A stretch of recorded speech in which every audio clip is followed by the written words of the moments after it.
Hello दोस्तों, आप सभी लोगों का स्वागत है आपके अपने चैनल वीके मैथमेटिक्स। दोस्तों मैं हूं वीके सिंह और आज हम इस वीडियो में लेकर आए हैं क्लास 10th के बोर्ड एग्जाम्स के लिए प्रिपरेशन के लिए हम बहुविकल्प लेकर आए हैं जो चैप्टर नंबर 1 और चैप्टर नंबर 2 का है। जो एग्जाम्स में सारे अभी तक पूछे गए हैं उन सभी को बिल्कुल बेहतरीन तरीके से करने वाले हैं, तो कहीं ना कहीं इस वीडियो को स्किप मत करिएगा, ये आपके लिए बहुत ज़्यादा इंपॉर्टेंट हो सकता है। ठीक है ना, चलिए स्टार्ट करते हैं वीडियो को। सबसे पहला बात करूँ, पहला पूछूं तो लेड नाइट्रेट का रासायनिक सूत्र क्या होता है। देखिए 2019 में पूछा गया, मैं सारा चीज बिल्कुल बेहतरीन तरीके से बताने वाला हूँ कि पहली बात क्वेश्चन क्या कह रहा है कि लेड नाइट्रेट का रासायनिक सूत्र क्या होता है। 2019 में पूछा गया क्वेश्चन है, तो लेड नाइट्रेट का सूत्र क्या होता है, PbNO3 का होल ट्वाइस। तो कौन सा हो जाएगा, PbNO3 का होल ट्वाइस। तो कहीं ना कहीं चीजें क्या हो रही है, अगर आप मेरे सारे जितने भी मैं बहुविकल्पी बनाने वाला हूं, तो आज मेरा फर्स्ट वीडियो था इसका, तो चैप्टर 1 चैप्टर 2 का है। अब डेली प्रत्येक वीडियो का आपको ऐसा बहुविकल्पी मिलता रहेगा जो एग्जाम्स में पूछा गया हुआ है, तो कहीं ना कहीं आपके लिए बहुत अच्छा साबित होने वाला है। इसको आप बिल्कुल भूलिएगा मत, डेली रिवाइज करिएगा, क्योंकि 30 नंबर की बात है। अगर आपकी बहुविकल्पी 30 में 30 है तो कहीं ना कहीं आपकी स्कोरिंग अच्छा होने वाली है। तो मैं चाहता हूँ कि आपकी स्कोरिंग अच्छा हो, जिसकी वजह से मैं आपके लिए लेकर आया हूँ। तो कहीं ना कहीं हर चैप्टर का आपको मिलने वाला है बहुविकल्पी। ओके, चलिए अगला क्वेश्चन करता हूँ। क्या है, बेकिंग पाउडर को गर्म करने पर कौन सी गैस निकलती है। देखिए 2019 में क्वेश्चन पूछा गया है, यानी कि बेकिंग पाउडर को गर्म करने पर कौन सी गैस निकलती है। तो बेकिंग पाउडर जब हम गर्म करते हैं तो क्या निकलता है, CO2। क्या निकलता है, CO2 गैस निकलता है।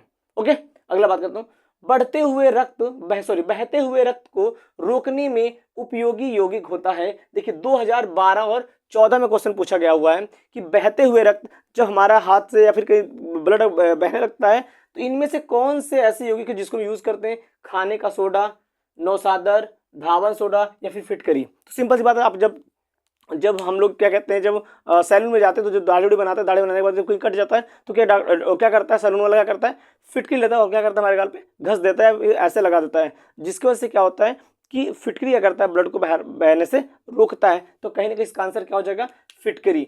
फिटकरी हमारा यौगिक है जो बहते हुए रक्त को रोकने का काम करता है। ओके, अगला बात करता हूं क्वेश्चन नंबर 4 में। देखिए क्वेश्चन कितनी बार आया, सब एग्जाम्स में आया हुआ क्वेश्चन है, मैं लिया हूं यहाँ पर। अगला क्वेश्चन क्या है, नौशादर का रासायनिक सूत्र है। देखिए 2014-17 में पूछा गया है, नौशादर का रासायनिक सूत्र है। नौशादर का मतलब क्या होता है, अमोनियम क्लोराइड। देखिए अमोनियम, एन क्या है, NaCl नहीं है, Na2 ये भी नहीं है, Na2SO4 ये भी नहीं है, NH4Cl यह सोडियम क्लोराइड, सोडियम कह रहा हूँ, अमोनियम क्लोराइड हम क्या बोलते हैं, नौशादर भी बोलते हैं। ओके, चलिए अगला क्वेश्चन करते हैं। यहाँ पर विरंजक चूर्ण पर तनु सल्फ्यूरिक अम्ल की अभिक्रिया कराने से कौन सी गैस निकलती है। 2014 में क्वेश्चन पूछा गया हुआ कि जब हम विरंजक चूर्ण की क्रिया एक सल्फ्यूरिक अम्ल से कराते हैं तो वहां पर कौन सी गैस निकलती है। तो वहां पर गैस निकलती है, देखिए हाइड्रोजन गैस निकलती है, O2 गैस निकलती है, Cl2 गैस निकलती है, CO2 गैस निकलती है। तो बेटा वहां पर कौन सी गैस रिलीज होती है, क्लोरीन गैस रिलीज होती है। कौन सी गैस रिलीज होती है, क्लोरीन गैस रिलीज होती है। ओके, अगली क्वेश्चन बात करता हूं यहाँ पर। चलिए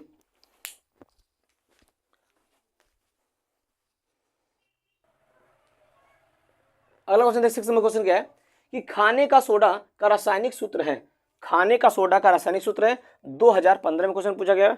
जो हम सोडा खाते हैं, आप सोडा खाने वाला सोडा कौन सा होता है, जैसे मान लीजिए घर में आपके छोले वोले बनते हैं, तो छोला वाला नहीं गलता है तो घर में मम्मी या फिर सिस्टर क्या करती हैं, उसको डालती हैं, जिसकी वजह से क्या होता है, वो गल जाता है। ओके, या देख लो जैसे पकौड़े वगैरह बनते हैं ना अपने घर में या फिर दुकानों पर, बहुत सारे इस बहुत ज़्यादा यूज़ करते हैं, जबकि हमारे बॉडी के लिए बहुत ज़्यादा हानिकारक होता है। लेकिन पकौड़े अच्छे दिखने के लिए हम क्या करते हैं, उसको उसमें डाल देते हैं, जिससे पकौड़े अच्छे से फूल जाते हैं। तो देखिए क्या क्वेश्चन क्या कह रहा है, खाने का सोडे का रासायनिक सूत्र है, 2015 में पूछा गया है। तो सोडियम कार्बोनेट Na2CO3, NaCO3 यानी सोडियम बाइकार्बोनेट, NaCl जो नमक होता है, और NH4Cl जो हमारा नौसादर होता है। तो ये नहीं होगा, हमारा होगा कौन इसमें से, NaHCO3 होगा, जिसको बोलते हैं सोडियम बाइकार्बोनेट, इसको बोलते हैं खाने वाला सोडा। ओके, अगला क्वेश्चन बात करता हूं। यहाँ पर बात यह की जा रहा है सोडियम कार्बोनेट का जलीय विलयन होता है।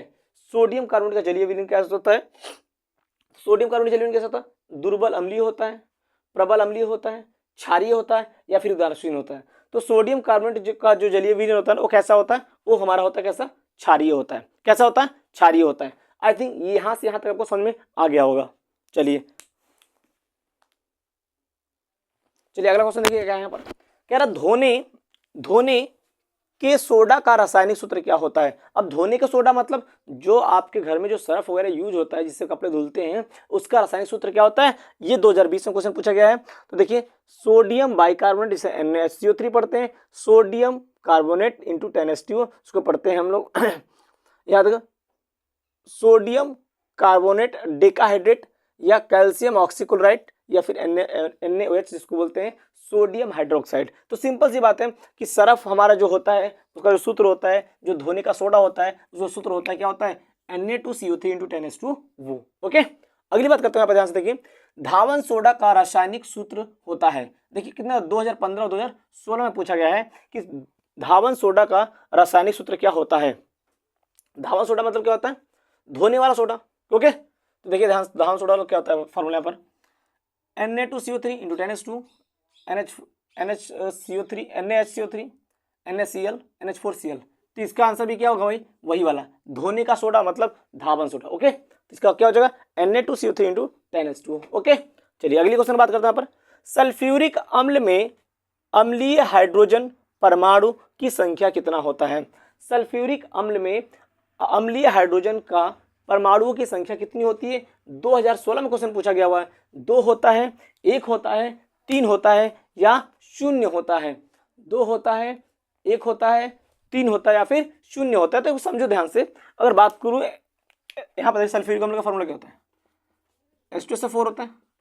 इसमें हाइड्रोजन कितने हैं, 2 है ना, इसका मतलब क्या, इसका आंसर क्या आ जाएगा 2, इसका आंसर हो जाएगा। ओके, अगला क्वेश्चन देखिए यहाँ पर, जल को जीवाणु रहित बनाने के लिए उपयोगी पदार्थ है। मतलब ऐसा कौन सा पदार्थ है जो जल को जीवाणु, जिसमें जो क्या करता है, जल में जो बैक्टीरिया होते हैं ना उनको मारने काम करता है, जिसकी वजह से क्या होता है, जो जब उसमें बैक्टीरिया होता है तो उसमें उसको मिलाएंगे, जिसकी वजह से पानी साफ हो जाएगा और उसको हम पीने में काम ले लेंगे। तो देखिए जल को जीवाणु रहित बनाने के लिए उपयोगी पदार्थ है। 2011, 14, 17 और 20 में क्वेश्चन पूछा गया हुआ है। क्वेश्चन है इसका आंसर क्या हुआ, धावन सोडा, बेकिंग सोडा, फिटकरी या बिरंजक चूड़। इसमें आंसर क्या हो जाएगा, बिरंजक चूड़।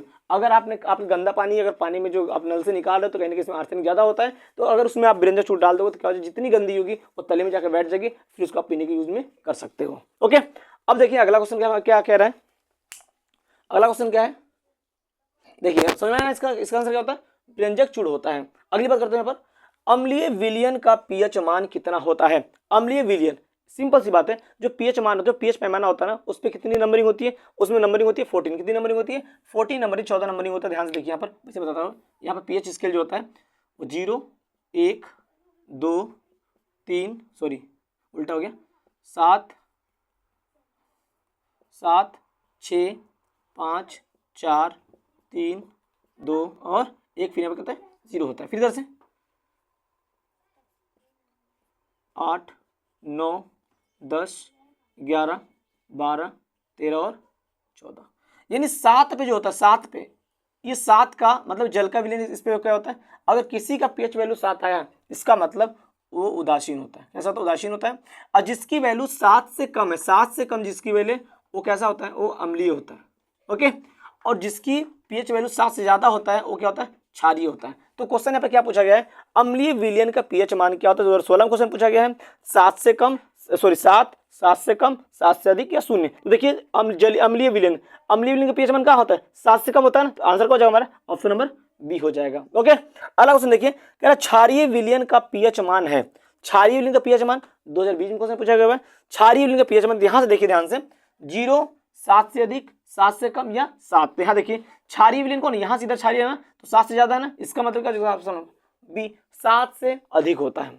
अगला क्वेश्चन, H2SO4 के जलीय विलयन का पीएच मान है। तो H2SO4 का जलीय विलयन क्या होता है, हमारा अम्ल होता है, और अम्ल का जलीय विलयन कितना होता है, 7 से कम होता है, मतलब ये हमारा ऑप्शन नंबर बी हो जाएगा। इस प्रकार आज का जो चैप्टर फर्स्ट और चैप्टर सेकंड का जो हमारा क्या था, बहुविकल्पी था, जो क्वेश्चन पूछा गया था वो आज तक मैंने करवा दिया। अब हम क्या करने वाले हैं, अब अगले वीडियो में अगले चैप्टर को लेकर आएंगे। और एक बार ध्यान रखिए, इसी चैनल पर इसी जो चैप्टर फर्स्ट और सेकंड का जो क्वेश्चंस एग्जाम में पूछे गए उनका भी सॉल्यूशन आपको कल मिलने वाला है। ओके, तो आप डेली मेरे चैनल से जुड़े रहिए और डेली अपडेट लेते रहिए और मेरे चैनल को सब्सक्राइब करिए, ताकि जैसे जैसे मैं वीडियो अपलोड करूंगा आपको तुरंत नोटिफिकेशन मिलेगा, जिससे आप डेली बहुविकल्पी पढ़ पाओगे। वो बहुविकल्पी जो वो क्वेश्चन में एग्जाम में आए हुए हैं, इनका नोट्स बनाइए, प्रत्येक नोट्स बनाइए। जब मैं चैप्टर वाइज करवा रहा हूँ तो आप नोट्स बनाना बहुत जरूरी है, जिसकी वजह से क्या होगा कि अगर आप नोट्स बना रखो तो एग्जाम टाइम में क्या होगा, बस उसको आपको रिविजन करना रहेगा। ओके, तो सारे क्वेश्चन बहुत इंपॉर्टेंट है। कहीं ना कहीं 30 नंबर आपके हाथ में है, 30 फ्री के नंबर है, वो 30 नंबर है जिसमें आपको केवल टिक मारना, लिखना होगा, कुछ भी नहीं है। तो कहीं ना कहीं 30 में 30 अगर आपका नहीं है